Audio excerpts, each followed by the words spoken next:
yes, the so-called forgotten grapes have not been forgotten. Otherwise, we wouldn't be able to name them. They have been replaced mostly by Chardonnay because they are, sorry for that. They are four white grape varieties, and they've been replaced by Chardonnay over the years because Chardonnay was more productive, more resistant to disease, and did mature ripe more easily. Chardonnay generally ends up ripening a bit slower than Pinot Noir and Meunier at the end of the season, and sometimes runs to meet Pinot Noir and Chardonnay on the finish line. But this year it seems that Chardonnay is a little bit late compared to the other ones.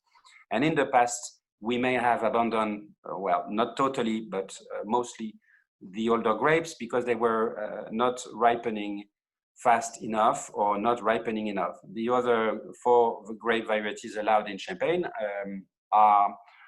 they give wines that are a bit harder, that take a longer time to be more round and sweeter. Basically, they are more acidic. And this is very good for climate change because we need to keep the acidity in the grapes, and we need the sugar not to go too fast, too high. So maybe those older families of grapes could be suitable. And of course, we are studying them and how they behave and how, of course, the wines end up with the current climate. But it may not be sufficient to cope with a sort of revolution of climate. If climate makes our lives completely different, then a slight change in the grape selection might not be sufficient. So we've been launching a program to create new grape varieties. It's not GMO. We are creating them like every single race of cow or of tulip was created.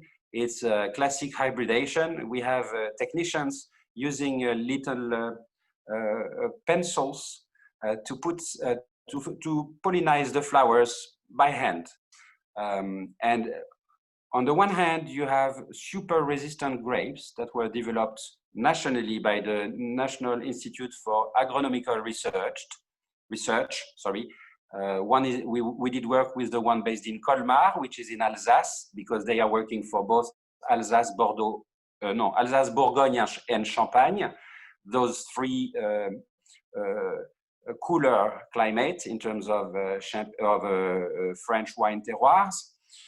And the National Institute for Agronomical Research has developed grapes that are resistant to two things. They are resistant to heat and drought on the one hand, but they are also more resistant naturally to fungus disease.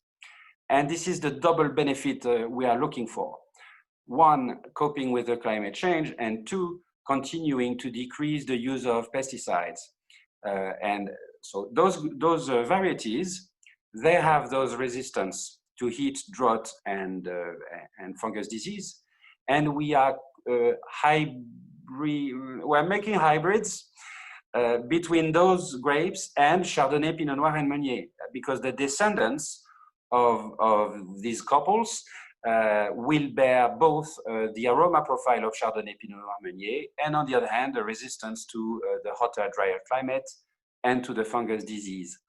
And of course, it will not be Chardonnay, Pinot Noir, and Meunier, and at the end of the day, they will not be called Chardonnay bis or Chardonnay II. They will bear another name. So we can already say that maybe in 15, 20 years' time, we may plant some grapes that we do not know yet and that we don't know the name of yet. And it's a tremendous program of research because it's 25 years. We are going from cross-fertilization by hand, 400,000 seeds, and we are looking for 4 to 5 new varieties 25 years later after the process of selection. Guess what? The judge will be the taste. A blind tasting will let us know if we want them or not. And of course, we might not do a cuvée with 100% a new variety from day one. It might be 95% Chardonnay and 5% the new grape called X or another one. And they, of course, nothing looks like a grape more than another grape. So you can't spot the difference at the moment. It's very promising. We already have some new varieties being planted. And the results are extremely promising. One of them has been discarded already because it tastes too much like flowers and doesn't feel like champagne.